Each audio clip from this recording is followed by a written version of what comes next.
Okay, now I'm about to show you 3 books that are currently on the New York Times bestseller list. And if you look carefully, you'll notice they're all written in the same size and in the same color. In other words, their visual style is exactly the same. But what we envision for you is that your audience could be in a bookstore, pick up one of your books, and discover a very distinct look and feel that's uniquely yours. For example, if you show me a page that looks like this, I know instantly that it's from Jeffrey Gitomer. If you show me this, I know instantly it's Nick Bantock. If you show me this, I know instantly it's Tom Peters' work. So this is a powerful new idea that people are only just beginning to realize, to wake up to, that the visual style of your inside pages can make your book stand out in the marketplace. You know, body language in typography is not just about your font selection, and it's not just the colors you choose, but it's also your sense of size and your sense of proportion. I mean, look at this. That exclamation point is a master stroke. And the truth is, you all can do this. There are so many ways that you can unleash the power of grammar and the size of your letters to make this amazing point, this inspirational point. When I look at this, I sense power. I sense a positive attitude. I sense a yes attitude. I sense optimism, innovation. And then what happens is after a few chapters, readers get the rhythm. They get what he's trying to communicate. They get the vibration. And that's just an example of how Tom Peters is connecting the visuals from his books to the visuals from his website and vice versa. So this is about driving home your message. This is about bringing power to your message. This is about bringing passion to your message. And that's all body language is. It's using simple graphic design techniques to add a visual power to your message. And we Westerners, we may not even understand a word of the Chinese, but we can still look at this and we can still sense the energy and sense the vibrations.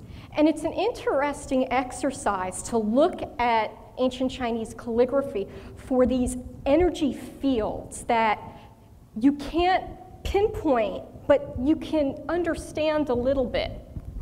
So when you attempt to communicate your message in writing to your audience, what is the mood?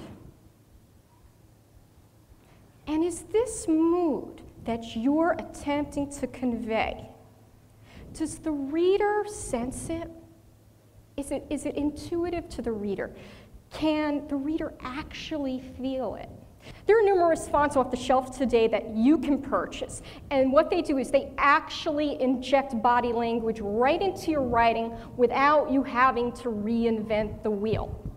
Now, to give you another idea of how deeply ingrained our logical, rational, scientific approaches to font design, consider that on a basic level, we divide fonts into 2 categories, serif and sans serif fonts.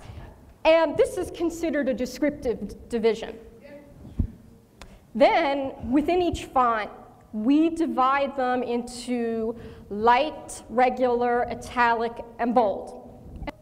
These aren't emotional words. That's why when I designed Book Lady, I didn't call it Book Lady Light, Book Lady Italic, Book Lady Bold, or Book Lady Regular. I called it, as you see here, Book Lady Intimate, Book Lady Gentle, Book Lady Warm, Book Lady Friendly, Book Lady Vivacious, and as you see, it's getting thicker with each one, and Book Lady Passionate. So the question isn't, are you using a serif or a sans serif font? But the question really is, what is the emotional frequency of your font? In most Western books, the words have no physical relationship to the image.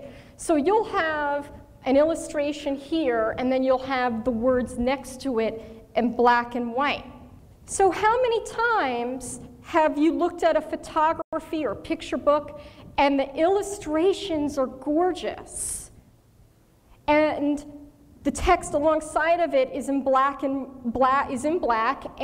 a white background, and it's usually small, and whether or not you get around to reading the words is a question.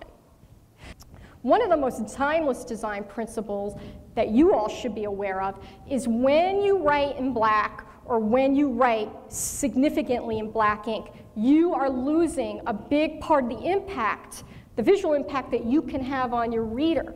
Because what you're actually doing is you're screaming, you're shouting, okay? You are speaking to the reader through your writing as loudly as you can because black is the loudest color, okay? The only thing you can do if you want to get louder is thicken your letters. So go into bold, thicken your letters, and scream even louder than that. Using brown like this not only makes the reading experience more pleasurable for the reader, but it also allows you to use black much more effectively. Because if you're writing in brown, only then when you switch to black, boy, does your reader know you're really emphasizing an important point. The way humans began to think after the invention of the printing press fundamentally changed once we knew we were able to print using black and white. It became so deeply ingrained as part of our culture. It became so innate as part of our Western perspective that we're basically blind to its effects. I believe that without question, Gutenberg has given us one of our most important technological innovations.